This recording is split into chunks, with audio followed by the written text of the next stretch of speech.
Hey guys, welcome to vegetarian backpacker. आज मैं आपको कनाडा के बारे में कुछ नेगेटिव्स बताऊंगा। मैं जानता हूं 2021 में बहुत सारे लोग प्लान कर रहे रहेंगे कनाडा के लिए, पीआर के लिए या फिर वर्क वीज़ा के लिए। तो एटलीस्ट मैं चाहता था ये सबसे बेस्ट टाइम है कि आपको बताऊं कुछ नेगेटिव बातें जो आप अपने माइंड में रख सकते हो और फिर डिसीजन ले सकते हो कि आपको कनाडा आना है कि नहीं आना है। और अगर आप कनाडा के लिए जानना चाहते हो कि आप एलिजिबल हो कि नहीं हो और कैसे अप्लाई करें, तो मैंने उसके लिए 2 वीडियो पहले से बनाए हैं। मैं डिस्क्रिप्शन में भी डाल दूंगा, अगर आपको वो पहले देखना है तो आप ज़रूर देख सकते हैं। और ऑफ कोर्स मैं एक पॉजिटिव वाला वीडियो भी बनाऊंगा जिसमें मैं बताऊंगा कनाडा में आपके आने से क्या बेनिफिट्स आपको मिलेंगे और आपको क्यों आना चाहिए। पर ये वीडियो ऑब्वियसली नेगेटिव पॉइंट्स के बारे में है कनाडा के। तो 5 मेन पॉइंट्स में मैंने डिवाइड किया है इस वीडियो को। तो सबसे पहला नेगेटिव है जॉब और वर्क अपॉर्चुनिटीज़। आई नो ये सबके लिए सबसे इम्पॉर्टेंट चीज़ है और सब यही जानना चाहते हैं या सोचना चाहते हैं कि जब मैं यहाँ पे आऊँगा मेरे लिए कैसी अपॉर्चुनिटीज़ है और मुझे कितना सैलरी मिलेगा या मेरा क्या इनकम रहेगा। तो मैं आपको सबसे पहले ये बता दूँ कि आप जैसे जॉब के लिए अप्लाई करोगे, आपको मेन चीज़ एक ही चीज़ सुनने में आएगा कि वो आपको पूछेंगे कि आपके पास कैनेडियन एक्सपीरियंस है कि नहीं है, जो ऑब्वियसली आपके पास नहीं है क्योंकि आप अभी नए कनाडा में आए हो। तो आप इतने गंदे लूप में घुस जाओगे जहाँ पे आप बोलोगे यार पहले मुझे कोई देगा कोई जॉब तो मेरे पास एक्सपीरियंस आएगा। बट आप जनरली इसमें बहुत लोग इसी चीज़ में स्टक हो जाते हैं। बहुत लोगों को बहुत मुश्किल होती है, 4 से 6 महीने भी निकल जाते हैं बहुत लोगों को जॉब ढूंढते। और एक और चीज़ फिर अपन सोचते हैं आके कि यार आज सपोज़ मैं मैनेजर लेवल का जॉब करता हूँ, यहाँ आके चलो मैं कोई भी छोटा मोटा जॉब भी कर लूँगा।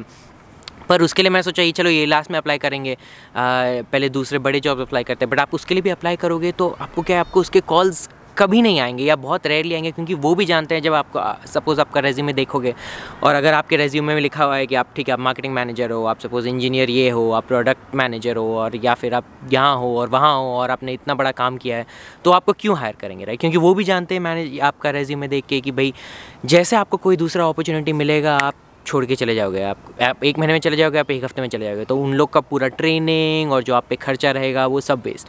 और बहुत लोग यही टाइप का जॉब अपनी लाइफ में करते हैं, तो वो वैसे ही लोग ढूंढना चाहते हैं जहाँ पर उनको मालूम है कि ये बंदा हमारे साथ रहेगा कुछ टाइम के लिए। तो वो एक चीज़ बहुत हमेशा सोच के आना है यहाँ पे कि आपको जॉब ढूंढने में थोड़ा टाइम लगेगा, थोड़ा मुश्किल होएगा, आसान नहीं है। और आप जिससे भी पूछोगे कनाडा में कोई भी कहाँ पे आता है, तो Toronto, Vancouver, Montreal, at max 3 cities है, राइट? तो कनाडा इतना बड़ा होके भी जो मेन जॉब अपॉर्चुनिटीज़ है 3 ही सिटीज़ में है। तो पॉपुलेशन चाहे बहुत कम हो पर ये 3 सिटीज़ में पॉपुलेशन इतना ज़्यादा है, तो जहाँ से अगर आप इंडिया से आ रहे हो, पाकिस्तान, बांग्लादेश या जो भी है, तो आपको सेम तरह की डिफ़िकल्टी मिलेगी जहाँ पे बहुत सारे एप्लीकेंट्स एक ही जॉब के लिए, क्योंकि जॉब्स खाली यहाँ पर ही है। दूसरा वेदर, जैसे कि आप मेरे पीछे देख रहे हो थोड़ा बहुत अभी स्नो है, एटलीस्ट मेल्ट हो गया, पर बहुत लोगों को यहाँ का वेदर नहीं जमता है। अभी बहुत लोग ये जानते हैं कि ठीक है यहाँ पे ठंड होता है, नेगेटिव में भी टेम्परेचर्स होता है, पर बहुत लोग ये नहीं जानते हैं कि ठंड के साथ साथ इतना विंड भी होता है। तो जो विंड आपको हिट करेगा तो आपको इतना ठंड लगेगा। और ऊपर से समर सिर्फ 3 ही महीने होते हैं, तो बाकी टाइम अगर स्नो नहीं भी रहे तो भी टेम्परेचर्स काफ़ी ठंडे रहते हैं।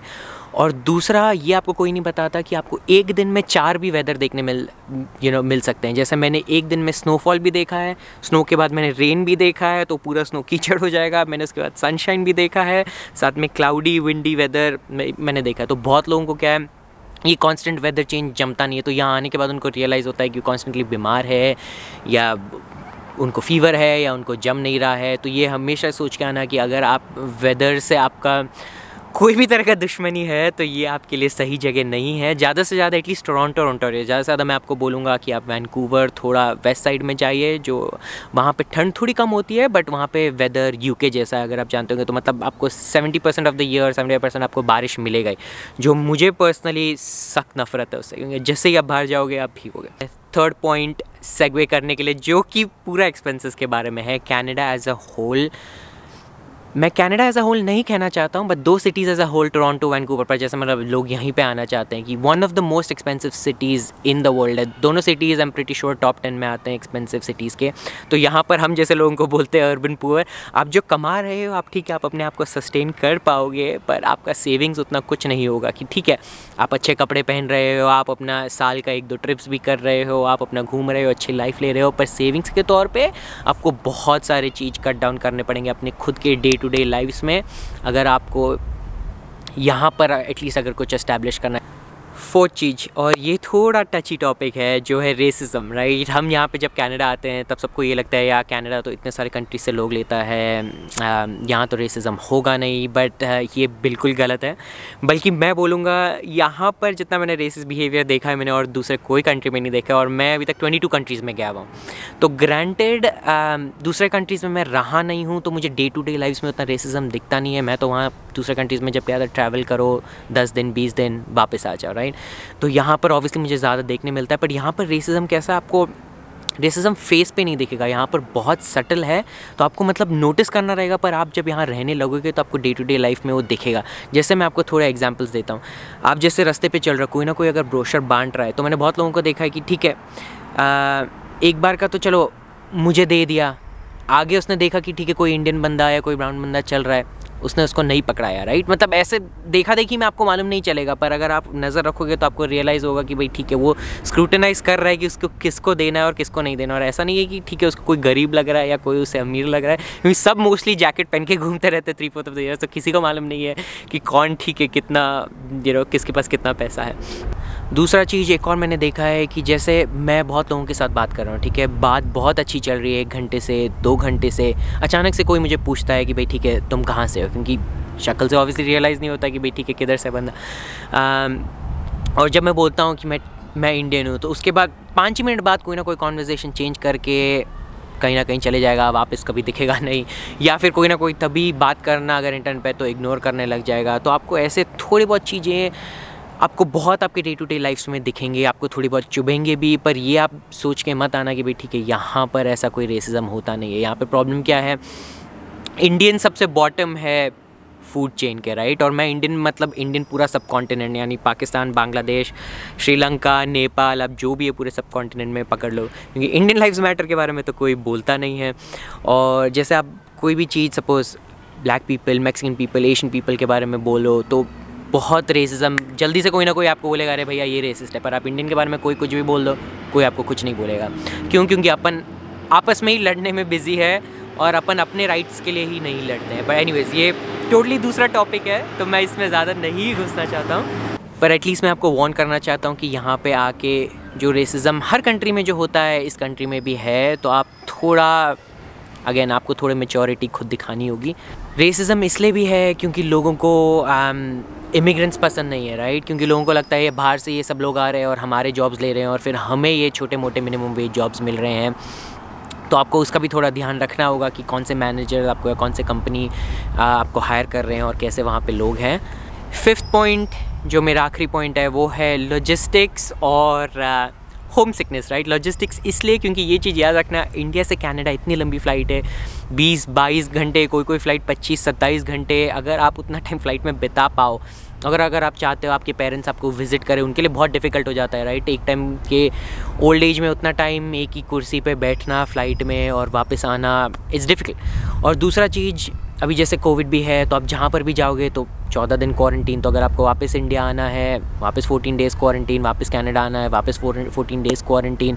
और ये तो चलो एक बार के लिए हट भी जाएगा, पर आपको अगर आप सोचोगे कि ठीक है मैं कनाडा में आना चाहता हूँ, मैं सब जगह ट्रैवल करूँगा, मैं यहाँ जाऊँगा, मैं वहाँ जाऊँगा, अभी मेरे पास डॉलर्स में सैलरी होगी, तो ये चीज़ भी याद रखना, साल में आपको हॉलीडेज़ कोई भी कंपनी में 2 या 3 हफ्ते ही आपको मिलेंगे। तो अब 2 हफ्ते में आप इंडिया जाना चाहो या कहीं और जाना चाह रहा है, तो उसका भी आपको लॉजिस्टिक्स आपको खुद सोचना रहेगा। और इंडिया की फ़्लाइट्स बहुत एक्सपेंसिव है यहाँ से, या आप जैसे आसपास कहीं जाओगे तो ऑब्वियसली थोड़ा सस्ता है। तो ये सब चीज़ आप ज़रूर याद रखना। और सेकंड पॉइंट जो इसी में है, जो मैं आपको बोला था, होम सिकनेस, जैसे मैं आपको बोला, ये हर चीज़ का पॉइंट का कॉम्बिनेशन है, राइट। चाहे आपका वेदर हो, या आप रेसिज्म के साथ डील कर रहे हो, या आपको काम नहीं मिल रहा है बराबर जैसा आपको चाहिए, आपको खाना बराबर नहीं मिल रहा है, तो वो एक तरह का होम सिकनेस कभी ना कभी वो सेट इन होने लग जाएगा, राइट। क्योंकि आप छोटे घर में रह रहे हो, आपको रेंट भी कम देना है, तो आपको कहीं ना कहीं आपको लोगों की याद आएगी, आपको वापस जाने का मन करेगा। और एक और चीज़, यहाँ पे आके आपको आपका खुद का काम रखना है, राइट। बहुत लोग अपने पेरेंट्स या जो भी है, जो होम हेल्प है, बहुत लोग उस चीज़ को ग्रांटेड लेते हैं क्योंकि वहाँ पर कुछ आपको काम करने की ज़रूरत नहीं है, राइट, आपके घर पे। पर यहाँ पर अगर आप आओगे तो आपको अपना खुद का क्लीनिंग, कपड़े धोना, सुखाना, डिशेस, खाना बनाना, तो वीकेंड पे भी कोई ना कोई चीज़, कुछ ना कुछ काम आपको रहेगा ही, एटलीस्ट घर का भी हो जो आपके लिए बिजी रहेगा। तो अगेन ये भी आपको होम सिकनेस आपका थोड़ा डेवलप हो सकता है। तो अगर आप वैसे टाइप के हो कि आपको थोड़ा एकदम रिलैक्स लाइफ चाहिए, आराम की लाइफ चाहिए, कोई ना कोई काम करने वाला चाहिए, तो आप इंडिया में ज़्यादा बेटर हो, कनाडा आपके लिए नहीं है। पर एनीवेज़ ये मेरे 5 मेन पॉइंट्स हैं नेगेटिव्स कनाडा के बारे में। ऑब्वियसली हर चीज़ में कोई ना कोई सिल्वर लाइनिंग है, और जो मैं नेक्स्ट वीडियो पॉजिटिव्स के बारे में बताऊँगा उसमें मैं यही कुछ सेम पॉइंट्स के मैं आपको पॉजिटिव एस्पेक्ट्स भी बताऊंगा। पर मैंने वीडियो ये इसलिए बनाया क्योंकि थोड़ा बहुत रियलिटी चेक ज़रूरी है सबके लिए, थोड़ा बहुत पर्सपेक्टिव ज़रूरी है सबके लिए। और दूसरा, अगर ऐसे आपको कनाडा के बारे में और वीडियोस जानने हैं, जैसे आगे ऑब्वियसली पॉजिटिव्स के बारे में जो मैंने बताया, पर आपको फ़र्स्ट पैकिंग में क्या लेके आना चाहिए, आप कनाडा फर्स्ट टाइम लैंड करोगे तो आपको सबसे पहली चीज़ क्या करनी चाहिए, अगर ये सब आपको वीडियोज़ देखने हैं तो ऑब्वियसली आप सब्सक्राइब कीजिए। अगर आपके कोई क्वेश्चन है ज़रूर कमेंट्स में डालना, वीडियो को लाइक करना, और होपफुली आपकी वीडियो कोई ना कोई हेल्प आया। और थैंक यू फॉर वॉचिंग।